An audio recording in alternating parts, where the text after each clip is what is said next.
من سيئات أعمالنا من يهده الله فلا مضل له ومن يضلله فلا هادي له ونشهد أن سيدنا وسندنا وحبيبنا ومولانا محمدا عبده ورسوله أما بعد فأعوذ بالله من الشيطان الرجيم بسم الله الرحمن الرحيم إن الدين عند الله الإسلام وقال تعالى ومن يبتغ غير الإسلام دينا فلن يقبل منه وهو في الآخرة من الخاسرين وقال تعالى يا أيها الذين آمنوا صدق الله العظيم وقال النبي صلى الله عليه وسلم لا يؤمن أحدكم حتى يكون هواه تبعا لما جئت به أو كما قال عليه الصلاة والسلام زمانے کو پیام حق سنانے کی ضرورت ہے،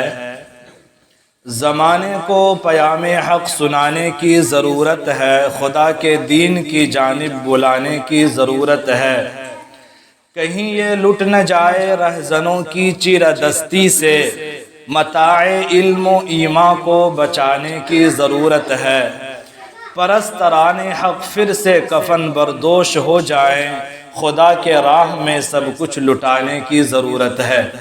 معزز سامعین، عزیز دوستو اور پیارے نوجوانوں، سب سے پہلے ہم لوگ اس بات پر اللہ تعالیٰ کا شکر ادا کریں کہ اس ٹھنڈ موسم میں بھی اللہ تعالیٰ نے ہم تمام لوگوں کو اپنے ذکر کے واسطے اپنے پاکیزہ گھر میں جمع ہونے کی توفیق عطا فرمائی۔ اللہ تبارک و تعالیٰ نے ہم تمام ایمان والوں کو ایک بہت بڑی نعمت دی ہے جسے ایمان کہتے ہیں، اس سے بڑی کوئی نعمت اللہ تعالیٰ کے خزانے میں نہیں ہے۔ یہ کتنی بڑی نعمت ہے کہ ہمارے نبی صلی اللہ علیہ وسلم بھی اس نعمت کی حفاظت کی فکر کے تعلق سے فکر مند رہتے تھے، اور خود ہمارے نبی صلی اللہ علیہ وسلم کی منقول دعائیں پڑھیں گے تو اس سے سمجھ میں آئے گا کہ اللہ کے نبی صلی اللہ علیہ وسلم اس ایمان کے بارے میں کتنے زیادہ فکر مند رہتے تھے۔ اللہ کے نبی صلی اللہ علیہ وسلم کی دعا ہے کہ اللہم انی اسألوک ایمانا دائما، اے اللہ میں آپ سے ایسا ایمان مانگتا ہوں جو ہمیشہ رہے، کبھی ختم نہ ہو۔ اللہم انی اسألوک ایمانا یباشر فی قلبی، اے اللہ میں آپ سے ایسا ایمان مانگتا ہوں جو ہمارے دل کے رگو ریشہ میں بیٹھ جائے۔ اللہم انی اسألوک ایمانا لا یرتد، اے اللہ میں آپ سے ایسا ایمان مانگتا ہوں جو کبھی نہ پھرے۔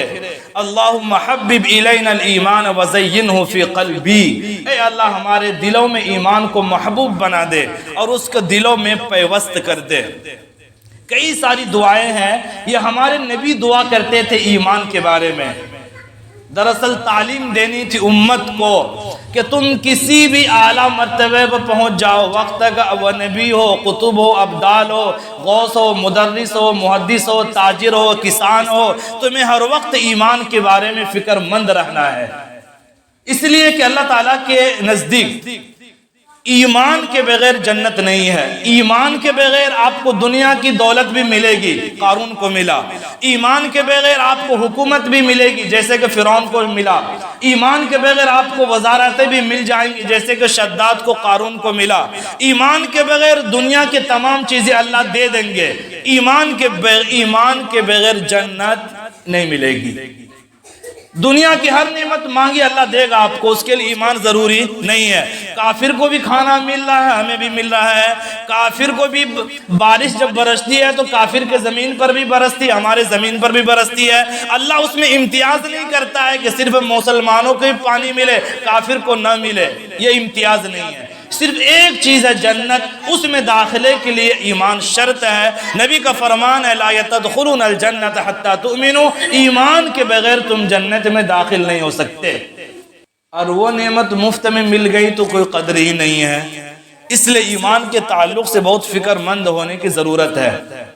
دیکھیے دو چیزیں ہیں، اس کو ذرا دھیان سے سمجھیے، ایک ہے دین اور ایک ہے ایمان، ان دونوں میں بنیادی فرق ہے۔ ایک ہے دین اور ایک ہے ایمان۔ دین وہ نظام زندگی ہے جو حضرت آدم علیہ السلام سے چلا، اور کم و بیش سوالات انبیاء کرام وہ نظام لے کر کے آئے کہ دنیا میں زندگی کیسے گزارنا ہے۔ اور اس نظام کو اللہ تعالیٰ نے نبی کے اوپر مکمل کر دیا۔ سورہ مائدہ آیت نمبر 3، الیوم اکملت لکم دینکم، آج میں نے اس دین کو مکمل کر دیا۔ وہ دین جو آدم علیہ السلام سے چلا تھا، نبی پر آ کر کے مکمل، اس کا دروازہ بند۔ اس دین میں نہ کمی کی گنجائش ہے نہ زیادتی کی گنجائش ہے۔ اگر کمی کرے تو بھی دجال ہے، اگر زیادتی کرے تو بھی بدعتی ہے۔ کمی کرے تو دجال ہے، کذاب ہے، زیادتی کرے تو بدعتی ہے۔ یہاں پر رکھ کر کے ایک بات سمجھیے، بدعت یہ کتنا سنگین جرم ہے اللہ کے نبی کے نظر میں، خود اللہ کی نظر میں، کہ بخاری کی روایت ہے قیامت کے دن اللہ کے نبی صلی اللہ علیہ وسلم حوض کوثر پر ہیں، پیاسی امتی آ رہی ہے، نبی پانی پلائیں گے، کچھ لوگ آئیں گے نبی کے سامنے میں، ان کو وضو کے اعضاء چمک رہے ہوں گے، وہ پہچانیں گے کہ یہ ہمارا نبی ہے، نبی پہچانیں گے کہ میرے امتی ہے۔ جب وہ قریب آئیں گے وہ لوگ پانی پینے کے لیے، تو سامنے بیچ میں دیوار حائل ہو جائے گی، پردہ گرے گا، نبی پوچھیں گے یہ کیا ہو گیا، جواب آئے گا، یا تو اللہ جواب دے گا یا جبرائیل بتائے گا، یا رسول اللہ یقیناً یہ آپ کے امتی ہیں، آپ کے ماننے والے ہیں، آپ کا کلمہ پڑھنے والے ہیں، آپ کا نام لینے والے ہیں، لیکن انہوں نے آپ کے آنے کے بعد آپ کے دین میں رد و بدل کر دیا تھا، لیکن آپ کو معلوم نہیں ہے۔ ہمارے نبی غصے میں آ جائیں گے اور کہیں گے سحقن سحقن لمن غیر بعدی، اس کو میرے نظروں سے دور کر دو، اس نے میرے بعد میرے دین کو بدل دیا تھا۔ یہ بدعتی کا انجام ہے۔ ہمارا عمل تو بہت مختصر ہے، ٹوٹا پھوٹا، کوئی بھروسہ نہیں، اللہ بخش دے۔ ایک سہارا ہے کہ عمل میں کمی کوتاہی ہوگی، ہمارا نبی شفاعت کریں گے تو چھٹکارا ملے گا، لیکن وہ نبی بھی بدعتی سے رخ پھیر لیں گے، اس لیے کہ جس دین کو اللہ نے نبی نے مکمل کر دیا، اس دین میں تم نے ایڈ کر کے یہ دعویٰ کیا کہ یہ دین مکمل نہیں تھا، اب مکمل ہوا ہے۔ ایک بہترین مکان بنائے، پینٹ ہو جائے، پلاستر ہو جائے، ڈیزائن ہو جائے، ایک آدمی آکے دعویٰ کرتے ہیں کہ نہیں یہ مکان میں ایک دو اینٹ اور لگنی چاہیے، وہ سائڈ سے چپکائے گا اینٹ، تو آپ کو غصہ اٹھے گا کہ نہیں اٹھے گا؟ بالکل اسی طرح دین اللہ نے مکمل کر دیا۔ اب جو بدعت کرتے ہیں وہ دین میں اضافہ ہے، گویا کہ اس بدعتی کرنے، بدعت والا عمل کرنے والا یہ دعویٰ کرتا ہے کہ دین ابھی مکمل نہیں ہوا، قبر پر چادر چڑھائیں گے تو دین مکمل ہوگا، صلاۃ و سلام پڑھیں گے تو دین مکمل ہوگا، گویا کہ آپ دین میں اضافہ کر رہے ہیں جبکہ دین مکمل ہو گیا۔ تو دین ایک مکمل ہو چکا ہے، نہ کمی کر سکتے ہیں نہ زیادتی کر سکتے ہیں۔ مغرب کی نماز 3 ہی رکعت پڑھنا ہے، آپ کو بہت خشوع خضوع ہے تو بھی 4 رکعت نہیں کریں گے، بہت جلدی میں تو بھی 2 رکعت نہیں کریں گے، وہ 3 ہی رکعت کرنا ہے۔ نماز پڑھنے بہت دل لگ رہا تو چلو فجر کی 4 رکعت پڑھ دیتے ہیں، نہیں کر سکتے۔ بہت جلدی میں 1 ہی رکعت پڑھ کے نکل جائے، نہیں کر سکتے۔ وہ دین نبی کے ذریعے امت تک پہنچا، مکمل ہو چکا، نہ کمی کر سکتے ہیں نہ زیادتی کر سکتے ہیں۔ تو دین میں نہ کمی کو گنجائش ہے نہ زیادتی کی گنجائش ہے۔ دین کے ایک سامنے ہے ایمان، اس میں زیادتی کی گنجائش ہے اور زیادتی کی دعوت قیامت تک دی جاتی رہے گی۔ دلیل سورہ انفال آیت نمبر 2، انما المؤمنون الذین اذا ذکر اللہ وجلت قلوبهم واذا تلیت علیہم آیاتہ زادتہم ایمانا۔ یقیناً ایمان والے وہ ہیں جب ان کے سامنے اللہ کا نام لیا جائے تو وہ ڈر جاتا ہے، سمجھ جاتا ہے کس کا ذکر آیا، اور جب اللہ کی آیت پڑھی جائے تو ان کے ایمان بڑھتا ہے۔ تو ایمان قیامت تک بڑھتا رہے گا اور ایمان کی زیادتی کی دعوت دی جاتی رہے گی، اور یہ ہر دور میں چلا ہے۔ تو ایک ہے دین اور ایک ہے ایمان۔ دین مکمل ہو گیا، نہ کمی کر سکتے ہیں نہ زیادتی کر سکتے ہیں۔ ایک ہے ایمان، اس میں زیادتی کی گنجائش ہے اور زیادتی کی دعوت دی جاتی رہے گی۔ تبلیغی جماعت جو تحریک نکلی ہے اس کا بنیادی مقصد یہی تھا کہ یہ جو ایمان مردہ ہوتا جا رہا ہے اس ایمان میں اضافہ کیا جائے، اس کو بلندی پر لایا جائے جس طرح صحابہ کا ایمان تھا۔ کیا ایمان بوسیدہ ہوتا ہے، پرانا ہوتا ہے؟ جی ہاں ہوتا ہے۔ دلیل نبی کا فرمان، ان الایمان لا یخلق فی جوف احدکم کما یخلق الثوب، جیسے تمہارے بدن پر کپڑے پرانے ہو جاتے ہیں تم صفائی کرتے ہو، ایسے ہی تمہارا ایمان بھی آہستہ آہستہ بوسیدہ ہو جاتا ہے۔ لہذا جددوا ایمانکم، اپنے ایمان کو تازہ کرو۔ یا رسول اللہ کیسے ایمان کو تازہ کریں؟ کثرت سے لا الہ الا اللہ پڑھو، کونے میں بیٹھ کے لا الہ الا اللہ لا الہ الا اللہ، اس کا مطلب یہ نہیں ہے۔ وہ جو لا الہ الا اللہ کے ایک معنی ہے، مفہوم ہے کہ اللہ کے علاوہ کسی کی کوئی حیثیت نہیں، اللہ کے سامنے میں دنیا کی طاقتیں، حکومتیں، ہماری بیوی، ہمارے بچے، ہمارے گھر، ہمارے خاندان، ہمارے فیملی مکھی کے پر کے برابر کی بھی حیثیت نہیں ہے۔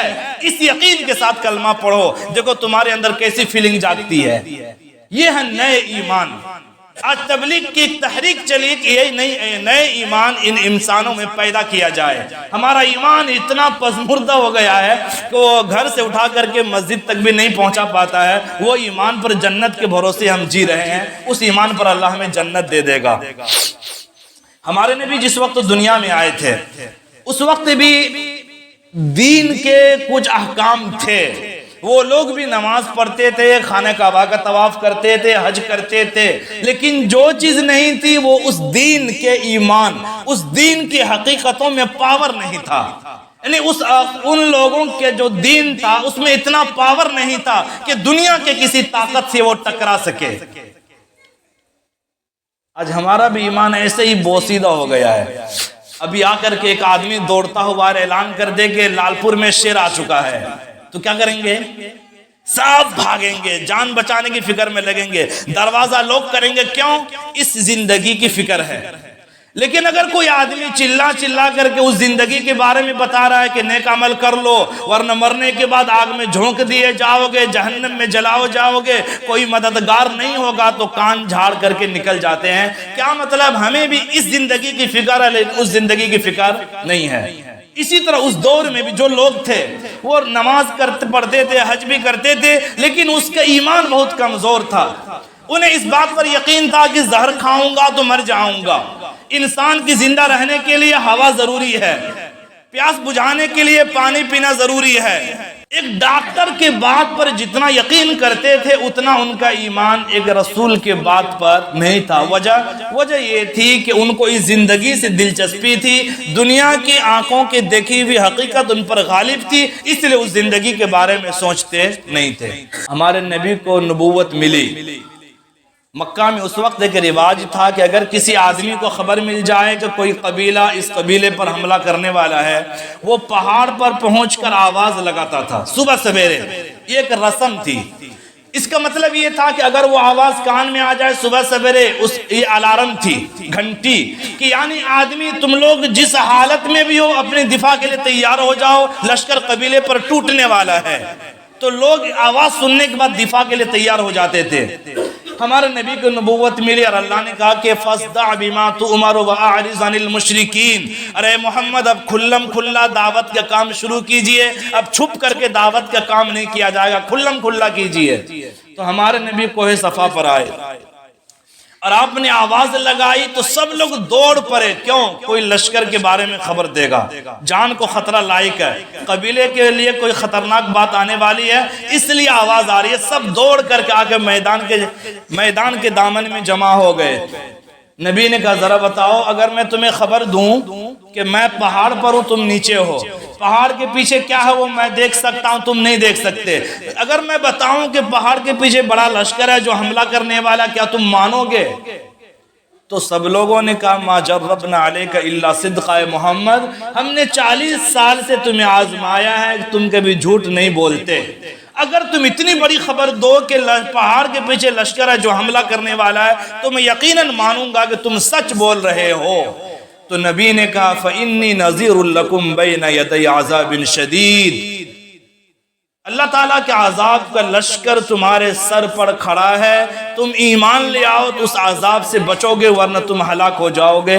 سب لوگ کان جھاڑ کر کے نکل گئے۔ آئے کیوں تھے؟ اسے لگا کہ اس زندگی پر کوئی خطرہ ہے، قبیلے کو بچانا، دوڑ کر کے آئے۔ جب نبی اس زندگی کے بارے میں بتائے تو کان جھاڑ کر کے نکل گئے۔ کیا آج ہم لوگ اس سطح پہ نہیں ہیں؟ اسی سطح پہ ہے۔ اعلان ہو جائے کہ مغرب کی نماز میں مکھیا جی آئے، ہر نمازی کو 100 روپے ملے گا، تو ہر باپ بچے کا ہاتھ پکڑ کر گھسیٹ کر کے مسجد لائے گا، لیکن نبی یہ کہہ رہا ہے کہ نماز پڑھو جنت ملے گی، تو کان جھاڑ کے ہم۔ تو جو حالت نبی آئے تھے دنیا والوں کی تھی، ابھی امت پھر اسی حالت پر پہنچ گئی ہے۔ ریزن برابر ہے، ان لوگوں کا ان کے دین پر یقین میں کمی تھی، اور آج ہمیں بھی اپنے دین کے حقیقتوں پر یقین میں کمی ہے۔ اس وقت جو قدیم مذاہب کے ماننے والے تھے، پرانے مذہب کے ماننے والے تھے، وہ دین کے دعوے دار تھے، ٹھیکیدار تھے، لیکن اس دین کی اشاعت کے لیے اگر ٹکرانے کی ضرورت پڑے تو دب کے چونکی کے نیچے گھس کے کہتے تھے ہم سے جو ٹکرائے گا چھر چھر ہو جائے گا۔ لیکن اس کے بالمقابل نبی نے توحید کا اعلان کیا، ان کے ہاتھ پر ایمان لانے والے صحابہ کا ایمان تازہ تھا، اور ہر نئی چیز میں کشش ہوتی ہے، پاور ہوتا ہے، ہر نئی چیز میں قوت ہوتی ہے۔ صحابہ کا وہ ایمان تازہ تھا۔ وہ لوگ اس کلمے کو پڑھنے کے بعد جب میدان میں آئے ہیں، دنیا کی طاقتیں ان کے سامنے جھک گئی ہے، اس لیے کہ صحابہ کا یقین تھا کہ دنیا کی تمام طاقتیں اور دنیا کی تمام تلواریں گردن پر ہو، اللہ نہ چاہے تو کچھ نہیں ہوگا، اور ان کے بالمقابل سامنے میدان میں کافروں کا یقین تھا کہ تلوار سے ایک وار سے ہم مر سکتے ہیں، تو وہ میدان چھوڑ کر کے بھاگ جاتے تھے۔ حضرت خالد بن ولید جب روم لڑنے کے لیے گئے تھے تو آپ نے یہی کہا تھا عیسائیوں کو مخاطب کر کے کہ دیکھو تمہارا سابقہ آج اس قوم سے پڑا ہے جو قوم زندگی سے زیادہ موت کی تمنا کرتی ہے، اس لیے سنبھل کر کے لڑنا۔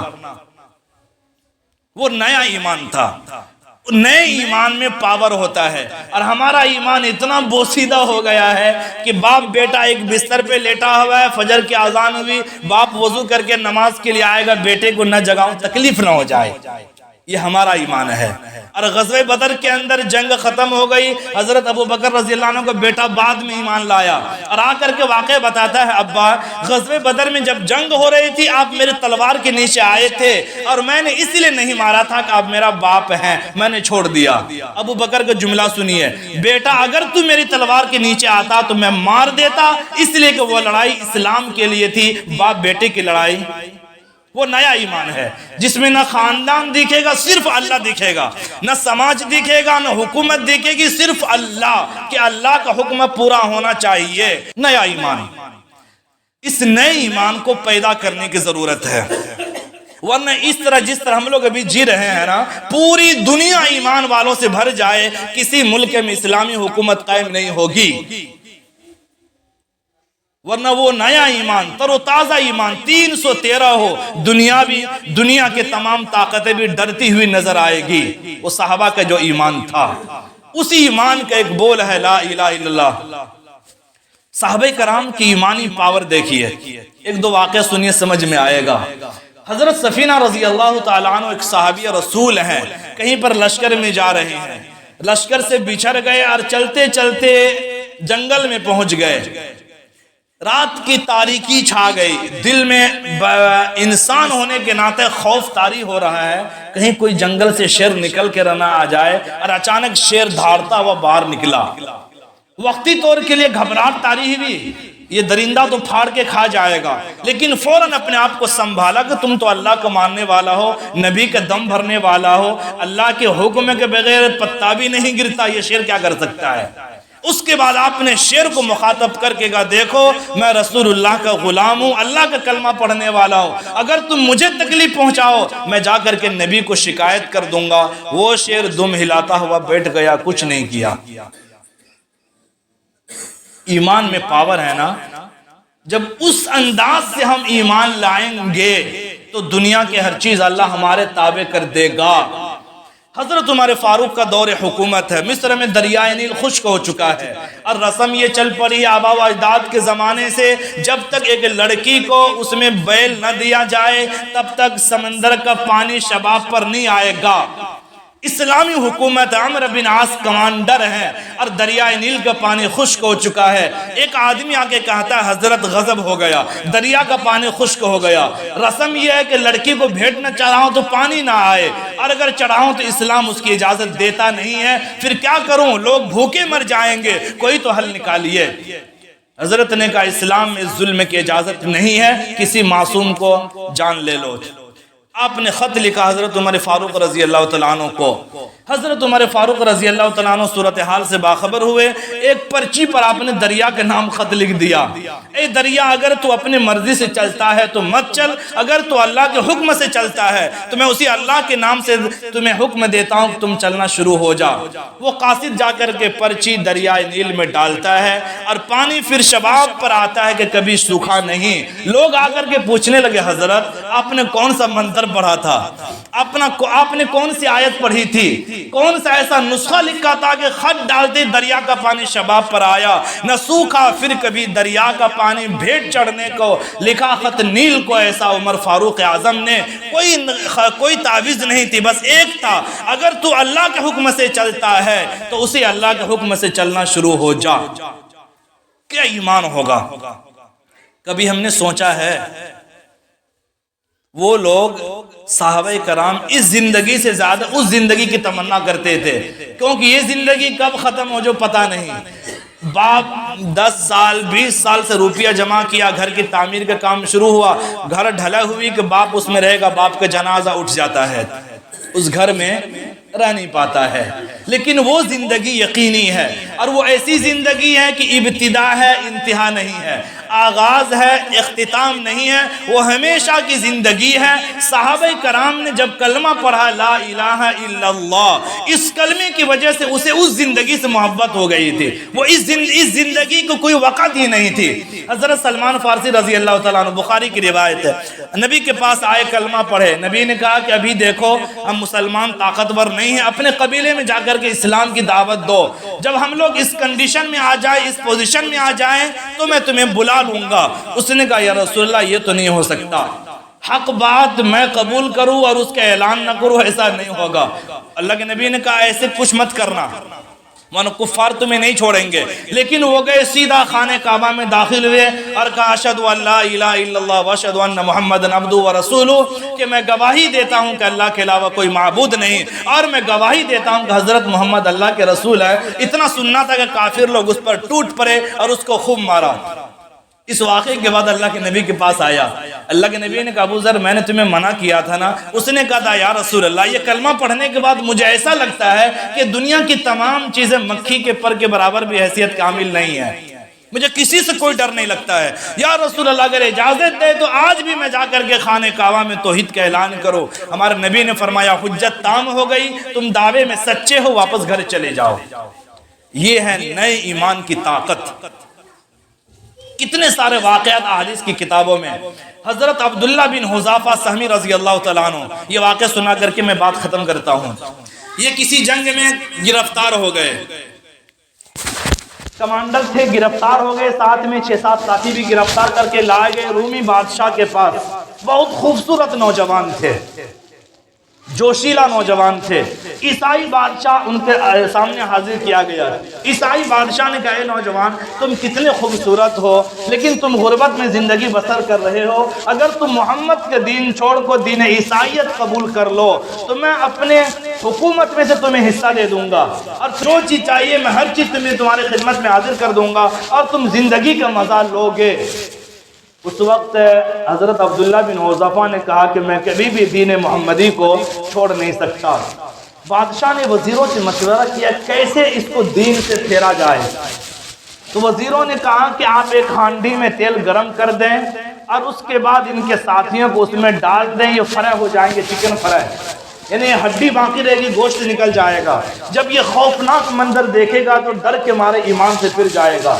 چنانچہ بادشاہ نے ایسے ہی کیا، ہانڈی میں تیل کو گرم کیا اور ان کے ساتھیوں میں سے ایک ساتھی کو ڈال دیا گیا، جس میں سے تمام گوشت نکل گئے، ہڈی باقی رہ گیا۔ یہ منظر دیکھ کر کے کمانڈر کی آنکھوں میں آنسو آ گئے۔ بادشاہ سمجھا کہ شاید یہ نرم ہو گیا، اب ذرا میں اس کو دین عیسائیت کی دعوت دے دوں۔ اس کو بلایا گیا، اس کو کہا کہ دیکھو تم نرم ہو گئے، اب تم اگر دین عیسائیت قبول کر لو تو میں اپنی بادشاہت میں عادی سلطنت کا حصہ بنا دوں گا، اور میں روم کی سب سے خوبصورت لڑکی سے تمہاری شادی کر دوں گا۔ اس نے کہا اے عیسائی کتے تم کیا سمجھتے ہو، میں ڈر کے مارے رو رہا ہوں، میں تو اس لیے رو رہا ہوں کہ اللہ نے مجھے ایک ہی جان دی ہے، میرے جسم میں جتنے بال ہیں اتنی جان ہوتی، میں ہر جان کو اللہ کے نام پر قربان کر دیتا۔ کیا ایمان ہوگا؟ کیا ہم لوگ اپنے اس بوسیدہ ایمان سے کبھی باطل سے ٹکرا سکتے ہیں؟ نہیں ٹکرا سکتے ہیں۔ باطل سے تو بہت دور کی بات ہے، سماج کے رسم کو ختم نہیں کر پا رہے ہیں تو باطل سے ٹکرانا بہت دور کی بات ہے۔ اللہ تعالیٰ کی ارشاد ہے، یا ایھا الذین آمنوا آمنو، اے وہ لوگ جو ایمان لے آئے دو ایمان لاؤ، یعنی ایمان کی تجدید کرو۔ ایک حالت پر ایمان رہے گا، ایک وقت آئے گا ہلکا سا حالات کا دھکا لگے گا، ایمان سے باہر نکل جائیں گے۔ اس لیے ایمان کو ہمیشہ تر و تازہ کرتے رہنا چاہیے۔ تبلیغ کے اندر، مدارس کے اندر، مساجد میں جو خطبہ ہوتے ہیں ان سب کے ذریعے یہی پیغام دیا جاتا ہے، جددوا ایمانکم، اے لوگوں اپنے ایمان کی تجدید کرو۔ ہم لوگ ایسے ہی گم سم نظر آتے ہیں، مسجد میک میں اذان ہوتی ہے، اتنی بڑی بستی ہے، 2 صف مشکل سے بھرتی ہے، اور سب اس تمنا میں جی رہے ہیں کہ اللہ جنت دے دے گا، اور عمل کرنے کو ہم تیار نہیں ہیں۔ ہمارے نبی اور صحابہ سے زیادہ کسی کو جنت ملنے کا یقین ہوگا، لیکن عبادت میں نبی اور صحابہ سب سے آگے تھے۔ ہمارے نبی کی نمازیں ایسی ہوتی تھی، حضرت عائشہ کی روایت ہے، ہمارے نبی سجدے میں سر رکھتے تھے، سجدہ اتنا لمبا ہوتا تھا کہ میں 70 آیات کی تلاوت کر لیا کرتی تھی۔ کیا کبھی ہم نے اس طرح نمازیں پڑھی ہے؟ حضرت عائشہ فرماتی کبھی کبھی ہمارے نبی عشاء کے بعد نماز کی نیت باندھتے، اتنی لمبی نماز پڑھتے کہ پاؤں سوج جاتا تھا، پھول جاتا تھا، اور کبھی رکوع اتنا لمبا کرتے تھے ایسا لگتا تھا کہ آپ کے بدن پر اگر چڑیا بیٹھ گیا ہے۔ کیا نبی کے لیے جنت نہیں تھی؟ لیکن عمل، یہ دنیا عمل کی جگہ ہے، صرف یقین اور بھروسہ پر کام نہیں چلے گا۔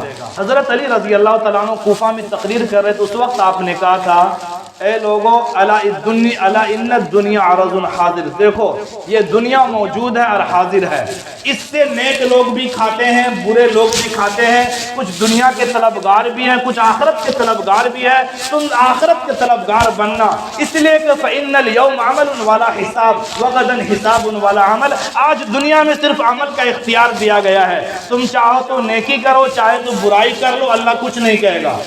کیا اللہ اس بات پر قادر نہیں تھا کہ نماز کے وقت میں فرشتوں کو اتار دے اور ڈنڈا لے کر کے دوڑا کر کے مسجد میں حاضر کر دے؟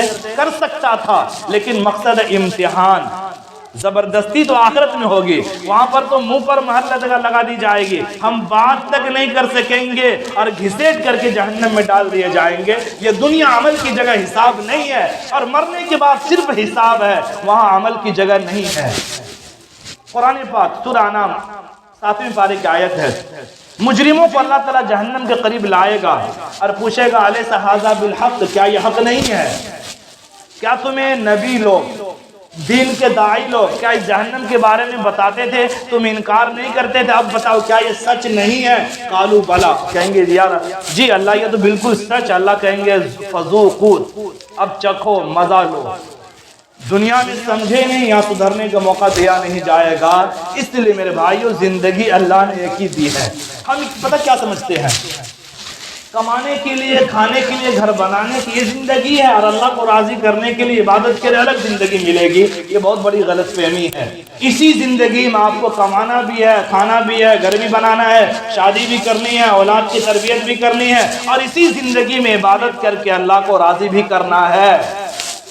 ہم دنیا میں زیادہ وقت دیتے ہیں کمانے میں، جس سے اولاد کا بھلا ہو، بیوی کا بھلا ہو، ماں باپ کا بھلا ہو، اور قبر میں چھوڑنے کے بعد کوئی یاد بھی نہیں کرتا ہے۔ بڑے بڑے محبت کا دعویٰ کرنے والے لڑکے کو دیکھا گیا ہے کہ 1-2 مہینہ گزرنے کے بعد قبرستان جاتا ہے تو باپ کی قبر تلاش کرتا ہے، میرا ابا کی قبر ادھر ہی تھی، وہ کہاں چلی گئی، کوئی یاد کرنے والا نہیں ہے۔ اپنے بارے میں فکر مند ہوئیے اور غور کیجئے کہ آپ کیا کر رہے ہیں۔ آپ کا باپ ساتھ چھوڑ دے گا، آپ کی بیوی آدمی دوسری شادی کر لے گی، آپ کی اولاد الگ ہو جائے گی، انجوائے کی زندگی گزارے گی، قبر میں آپ کو سوال کا حساب دینا ہے، آپ کیا کیے؟ نہیں میرا ابا بڑا عالم تھا، وہ ٹھیک تھا، آپ کیا تھے؟ نہیں میرے پاس بہت زمین تھی، وہ ٹھیک تھا، تم کیے کیا؟ کچھ بھی قبر میں ساتھ جاتا نہیں ہے۔ اس لیے غور و فکر کیجئے، مختصر زندگی ہے اور اس زندگی کو قیمتی بنا کر کے گزار دینا ہے، وہی اصل میں عقل مند آدمی ہے۔ چلے گا کام کب تک زور سے، زر سے، جوانی سے، کنارہ ایک دن کرنا پڑے گا زندگانی سے، سفر درپیش ہے غافل تجھے اس دار فانی سے، لگا دل کو نہ دنیا سے، نہ عیش و کامرانی سے۔